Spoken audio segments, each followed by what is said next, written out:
हरे कृष्ण। आप सभी भक्तों का हार्दिक स्वागत है आज का ये आध्यात्मिक चर्चा में। तो आज हम एक विषय के ऊपर चर्चा करेंगे जो इस समाज को बहुत ज़रूरत है। जो इस समाज जो आध्यात्मिकता को बचाए रखने के लिए, ये जो भौतिकता इतना बढ़ गया है समाज में, उसमें आध्यात्मिकता को बचाए रखने के लिए हमको साधु संघ की बहुत ज़रूरत है। तो वो साधु संघ क्या है? बोलते हैं कि रूप गोस्वामी जो 64 लिम्स ऑफ डिवोशनल सर्विस जो बताए हैं, 64 में 5 जो है उसमें से मोस्ट पोटेंट जो 5 अंग है, उसको चैतन्य महाप्रभु बताएं कि वो 5 अंग को अगर हम पालन करते हैं तो हमारा भक्ति बढ़ता है। उसमें पहला जो है अंग साधु संग। तो बोलते हैं कि साधु संग सर्वशास्त्र का है, लव मात्र साधु संग सर्व सिद्धि है। तो भागवतम में 4th कैंटो 24th चैप्टर और 57 नंबर वर्ष में बताते हैं कि शिव जी बता रहे हैं, रुद्र गीत में शिव जी बता रहे हैं कि क्षण अर्धनापि तुलये न स्वर्गम न पुनर्भवम भगवत संगी संगस्य मर्त्यानाम किम उतासिसा। तो शिव जी बता रहे हैं कि क्षण अर्धनापि, जो क्षण का आधा भाग, बोलते हैं इंग्लिश में बोलते हैं कि फ्रैक्शन ऑफ ए मोमेंट्स, तो उसका अगर आधा क्षण अगर किसी साधु का संग करते हैं तो वो हमको क्या रिजल्ट देता है ना, वो स्वर्ग से जो हमको स्वर्ग मिलता है और भगवान में लीन हो जाते हैं, जो मुक्ति मिलता है उससे भी बढ़कर होता है ये साधु संग। उसमें क्या होता है ना, ये जो देवता लोग जो बेनेडिक्शन देते हैं उससे भी अधिक होता है वो साधु संग। तो इसके लिए ये क्या कौन बोल रहे हैं ना, शिव जी बोल रहे हैं। शिव जी जो वैष्णवानाम यथा शंभु, सबसे महान वैष्णव है, और जो 12 महाजन है उसमें से एक महाजन है शिव जी। स्वयंभु नारद शंभु कुमारो कपिल मनु प्रहलाद जनक भीष्म बलिर भया सकीर भय, जो 12 महाजन है उसमें से शिव जी एक है उसमें से। तो वो शिव जी बोल रहे हैं कि ये साधु संघ का कितना महिमा है।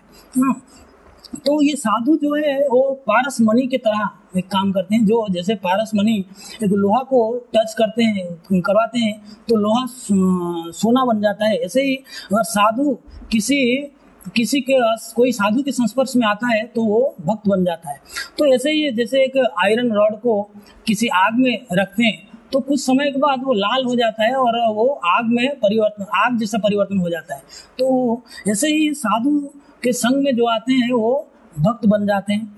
ऐसे ही एक कथा आता है कि जैसे एक लकड़े को पानी में अगर डालते हैं तो लकड़ा भासता है, तैरता है, लेकिन वो एक लोहे को अगर डालते हैं तो लोहा डूब जाता है। लेकिन एक लकड़े को जब डालते हैं उसके ऊपर एक लोहे को रखते हैं, डालते हैं तो फिर वो लोहा भी भासता है, तैरता है, लकड़े के ऊपर आने की वजह से।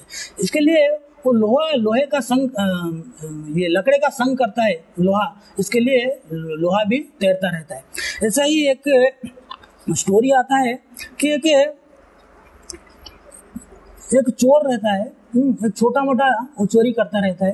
तो एक दिन सोचा ये छोटा मोटा चोरी करके कुछ होता नहीं है, जैसे बोलते हैं कि जात जाता है लेकिन पेट नहीं भरता है, नाम तो खराब होता है लेकिन कुछ उसमें फायदा नहीं होता है। छोटे मोटे चोरी करके क्या लाभ फायदा है, मैं एक बड़ा डाका डालना चाहता हूँ। तो बोलता है कि चलो राजा के घर पे डाका डालते हैं।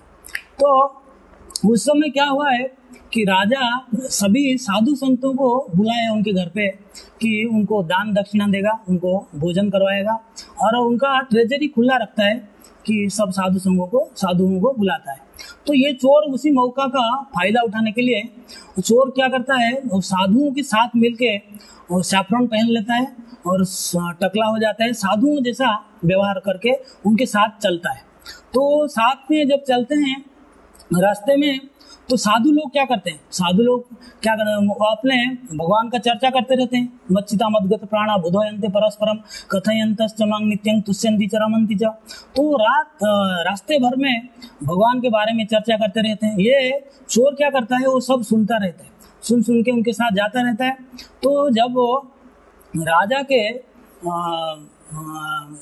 दरबार में पहुंचते हैं तो राजा सभी संतों को स्वागत करता है और सबको प्रसाद देता है और उनको दक्षिणा देता है और बोलता है कि जो सन्यासी लोग हैं, तो आप मेरे लड़की जो राजकुमारी है उसका इच्छा है कि साधुओं से विवाह करने के लिए, तो आप कोई सन्यासी कोई मेरे लड़की से शादी करे।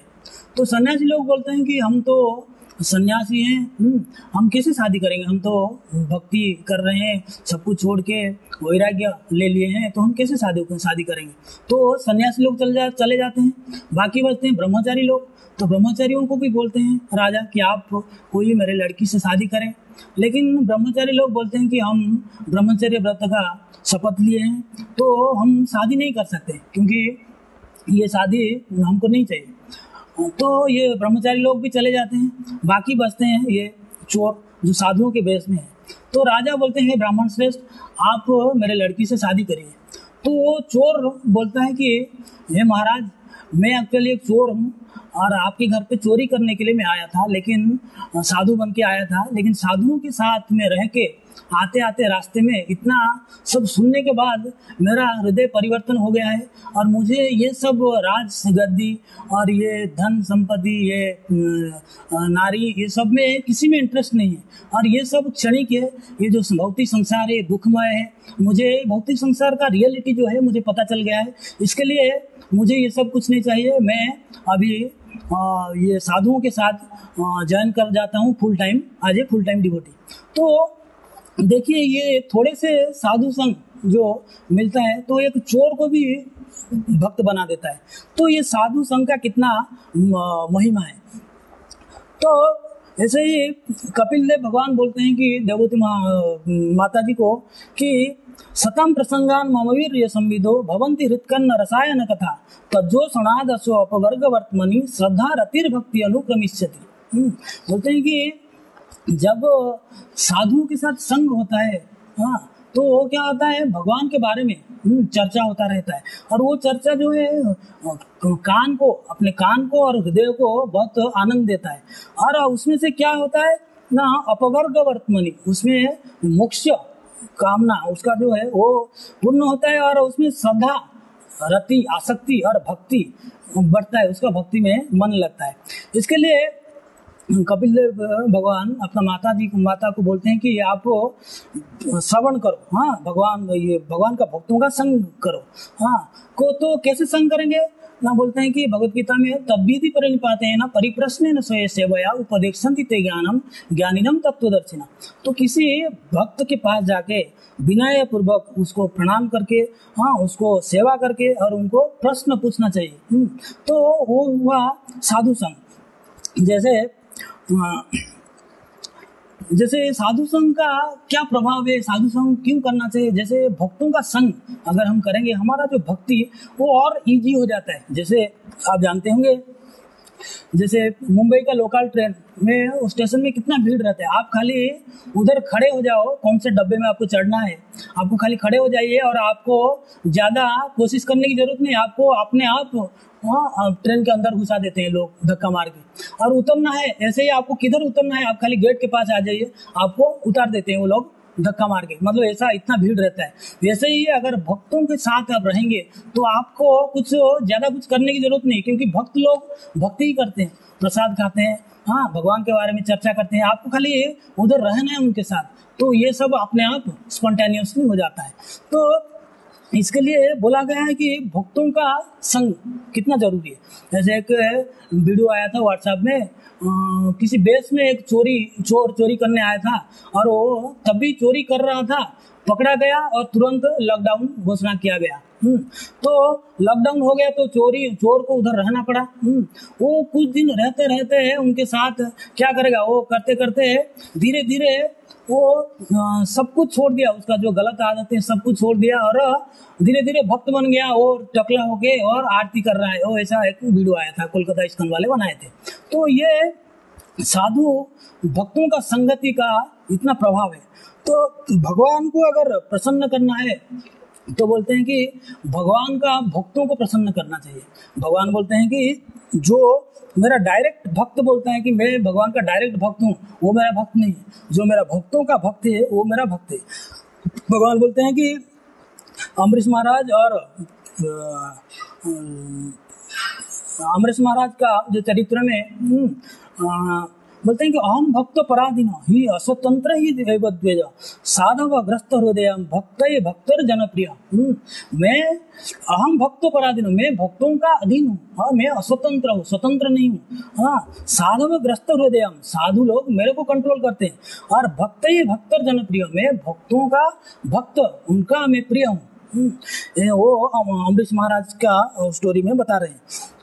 तो ऐसे ही और बोलते हैं कि भगवान कि साधमम हृदय मह्यम साधुनाम हृदयम तो हम मदन्यते ते न जानन्ति ना हम तेभ्यो मनागपि। बोलते हैं कि मैं साधुओं का हृदय में रहता हूँ और साधु लोग मेरे हृदय में रहते हैं, और मैं उनके साधुओं के बिना मैं और किसी को नहीं जानता हूँ।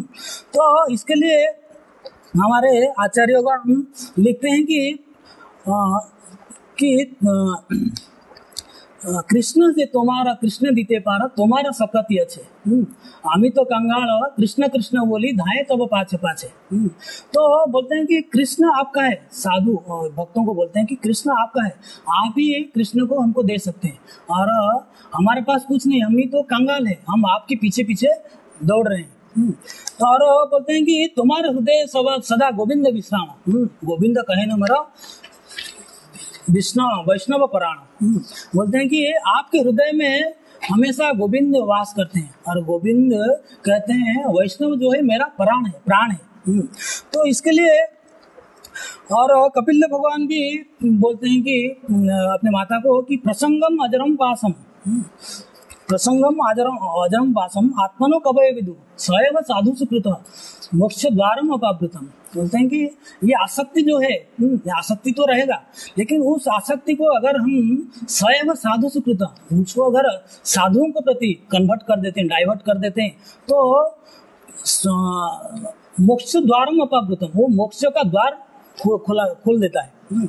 इसके लिए रहुगण और जड़ाभरत की स्टोरी में रहुगण बोलते हैं, जड़ाभरत बोलते हैं कि रहु गणयति तपसा न याति न चेत्या निर्वापणात् ग्रहात् बा न छंदसा नैव जलाग्नि सूर्य बिना महत्पाद रजो अभिषेकम। बोलते हैं कि हे रहुगण, जड़ाभरत बोलते हैं कि हे रहुगण, भगवान को पाने के लिए कोई तपस्या, ना तपस्या करके आप भगवान को पा सकते, ना भगवान का आरती पूजा करके, ना चेत्या, ना निर्वापणात्, ना घर छोड़ के, ना ये वानप्रस्थ लेके, ना ब्रह्मचारी व्रत पालन करके, ना जल में अग्नि में रह के कड़ी धूप में तपस्या करके भगवान को नहीं प्राप्त कर सकते हैं। आप केवल बिना महत्पाद रजो अभिषेकम, जब तक एक महत्पाद जो एक महान भक्तों का रज से चरण धूलि से अपने शरीर को जब तक अभिषेक नहीं किए हो तब तक भगवान नहीं मिलेंगे।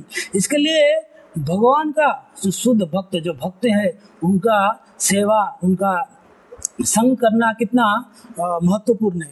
इसके लिए कभी भी उनका अपराध, उनके प्रति अपराध नहीं करना चाहिए, क्योंकि बोलते हैं कि हरि स्थाने अपराधे तारे हरि नाम तुम स्थाने अपराधे नहीं परित्राण। एक वैष्णव भजन में बोलते हैं कि हरि के चरण में अगर अपराध होता है तो हरि नाम उसका तारण कर देता है, उनको बचा देता है।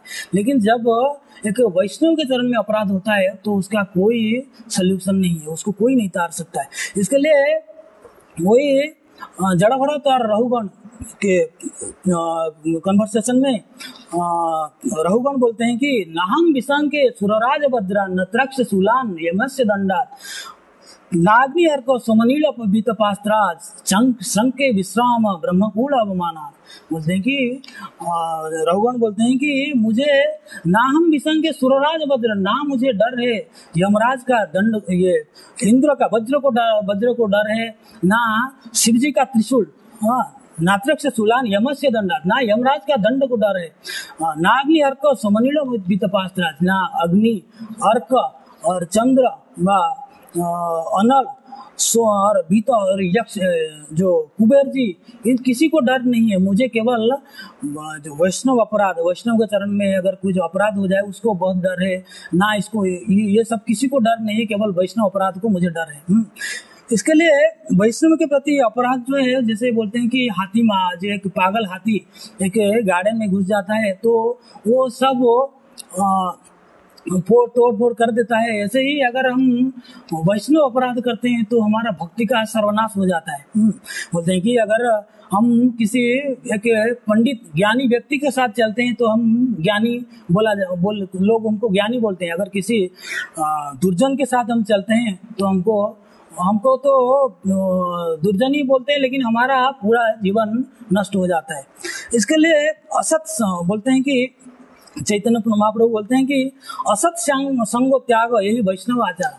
ये तो साधु संघ का गया। असत संग, साधु संघ बोलते हैं कि अगर साधु संघ नहीं कर पा रहे हो किसी असत संग मत करो। हाँ, साधु संग तो नहीं हो पा रहा है, ठीक है, लेकिन असत संग अगर करते हो तो फिर आपका सर्वनाश हो जाता है। इसके लिए एक कथन है कि हस्त हस्ति सहस्त्रेण सत हस्ते वाजिनः दस हस्ते न श्रृंगाणी देश तेजे न दुर्जन। बोलते हैं कि हस्त हस्ति सहस्त्रेण, हाथी से 1000 हाथ हमको डिस्टेंस मेंटेन करना चाहिए हाथी से, और एक घोड़े से 100 हाथ दूर हमको मेंटेन करना चाहिए। लेकिन जिसका सिंह है, एक जानवर उससे हमको 10 हाथ दूर मेंटेन करना चाहिए।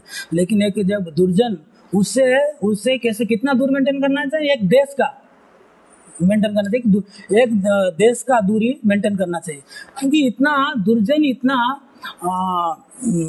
खतरनाक है। दुस्संग जो है, दुर्जन के साथ अगर संग करोगे, बोलते हैं कि जैसा संग वैसा रंग। आप जैसे संग करोगे वैसे ही रंग मिलेगा। ये बोलते हैं कि जैसे आकाश से बारिश के द्वारा पानी आकाश से आता है तो उसको डायरेक्ट हम पी सकते हैं, वो इतना शुद्ध है। जब वही पानी किसी गटर में जाता है तो उसको हम पैर धोने के लिए भी नहीं यूज कर सकते। और वही पानी जब एक फ्राइंग पैन में रखते हैं तो वो वाष्प हो जाता है, मतलब उसका इवापोरेट हो जाता है। और वही पानी जब एक पद्म के पत्र के ऊपर आता है, उसका ड्रॉप आता है, तो जब सनशाइन आता है, सूर्य किरण आते हैं तो कितना चमकता है। और वही पानी जब एक कांच सेल के अंदर जाता है किसी नक्षत्र में, किसी समय में, किसी स्पेशल समय में, तो वो मुक्का बन जाता है। तो ये सेम वाटर है, सेम पानी है, लेकिन वो संग, जिस प्रकार का संग वो त्याग करता है, जिस प्रकार का संग आता है, उसी प्रकार उसका बनता है, उसका मूल्य बढ़ता है। तो इसके लिए संग, रूप गोस्वामी बोलते हैं कि संग त्याग सतोवृत्ति, संग को त्याग कर सतोवृत्ति करते हैं तो षड्वीर भक्ति प्रसिद्ध थी। जब ये दुस्संग त्याग करके सतोवृत्ति अपनाते हैं तो हमारा भक्ति का वर्धन होता है।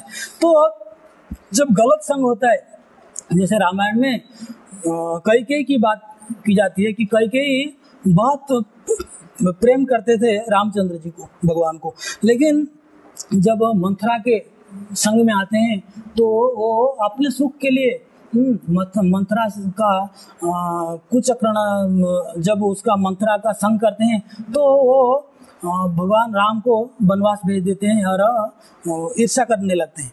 तो ये संग का प्रभाव है।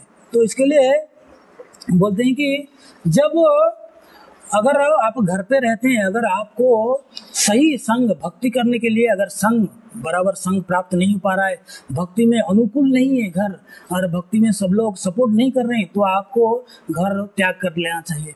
बोलते हैं कि अनुकूल्य से संकल्प प्रतिकूल्य से वर्जनम रक्षिष्यति इति विश्वासो गोप्तृत्व वर्णम तथा आत्मनिक्षेप कार्पण्य सर्वविधा शरणागति। तो बोलते हैं कि अगर जो अनुकूल है भक्ति में उसको हम ग्रहण करना चाहिए, जो प्रतिकूल है, अगर किसी जगह पे प्रतिकूल परिस्थिति है, उधर संग नहीं मिल पा रहा है, तो फिर हमको वो जगह छोड़ देना चाहिए। वैसे एक एग्जांपल देते हैं, हमारे जो संस्था का प्रतिष्ठाता प्रभुपाद, शील प्रभुपाद, आचार्य प्रभुपाद, तो वो क्या करते थे, जब इस्कॉन बना संस्थापित करने से पहले जब घर पे रहते थे तो वो गुरु की आज्ञा को पूर्ण करने के लिए तो वो लिखते थे भगवद गीता, और भगवद गीता का पांडुलिपि लिख के रखे थे। किसी दिन एक बार उनको देखे कि वो था ही नहीं, तो उनका पत्नी को पूछते हैं कि ये पांडुलिपि कहाँ गया, कौन लिया? उनका पत्नी बोलते हैं कि मैं बेच दिया और बेच के चाय खरीद लिया। तो प्रभुपाद जी बहुत गुस्से हो जाते हैं। गुस्से होके बोलते हैं कि what do you want, T और मी, आपको क्या चाहिए, चाय चाहिए और मैं चाहिए। तो उनका पत्नी बोलते हैं ऑफ कोर्स टी। हाँ, और प्रभुपाद जी उसी दिन घर छोड़ के चले जाते हैं, क्योंकि उनको उनका जो एम था, उनका जो लक्ष्य था, वो भक्ति करने में उनका घर वाले सहयोग नहीं किए। तो तुरंत प्रभुपाद जी घर छोड़ दिए और प्रचार कार्य में लग गए। तो इसके लिए जब संग अगर ठीक नहीं है तो हमको छोड़ देना चाहिए उन चीजों जगह। तो और साधु संग किसके साथ करना चाहिए और साधु कौन सा साधु जो है उनसे सुनना चाहिए। बोलते हैं कि जब कोई अगर साधु कोई कुछ कथा कर रहा है, कुछ बोलता है, अगर वो वैष्णव नहीं है तो उनके मुख से श्रवण नहीं करना चाहिए। जैसे पद्म पुराण में बोलते हैं कि अवैष्णव मुखोद्गीर्णम पूत हरि कथामृतम श्रवणम नैव कर्तव्यम सर्पोच्छिष्ट यथा पयम। बोलते हैं कि जो अवैष्णव है, अगर वो कितना एक्सपर्ट है कथा करने में, अगर वो कथा करता है और उनसे नहीं सुनना चाहिए, क्योंकि वो भगवत जो कथा है वो तो अमृत तुल्य है, वो दिव्य है। लेकिन वो जो वैष्णव नहीं है, वो अगर कथा करता है, वो अगर बोलता रहता है, तो जैसे एक सर्प एक दूध को मुंह मारता है, वो दूध विष बन जाता है, वैसे ही अगर एक वैष्णव से मुख से हम अगर कथा सुनते हैं, हरि कथा सुनते हैं, तो वो कुछ काम का नहीं रहता है, वो हृदय को परिवर्तन नहीं करता है। इसके लिए मना किया गया है कि अवैष्णवों से कथा सुनने के लिए, अवैष्णवों का संग करने के लिए। तो बोलते हैं कि चैतन्य महाप्रभु बोलते हैं कि जाओ भागवत पढ़ो वैष्णव रहो संगे, हाँ एकांत आश्रय करो चैतन्य चरण। तो भागवत और शास्त्र पढ़ने के लिए एक वैष्णव के पास जाना चाहिए। वैष्णव के पास जाके उनको प्रार्थना करना चाहिए, उनके साथ प्रणिपात होके उनको क्वेश्चन पूछना चाहिए, उनके साथ सेवा करके हम वैष्णवों को संतुष्ट कर सकते हैं और उनसे कुछ सुन सकते हैं। हरे कृष्ण।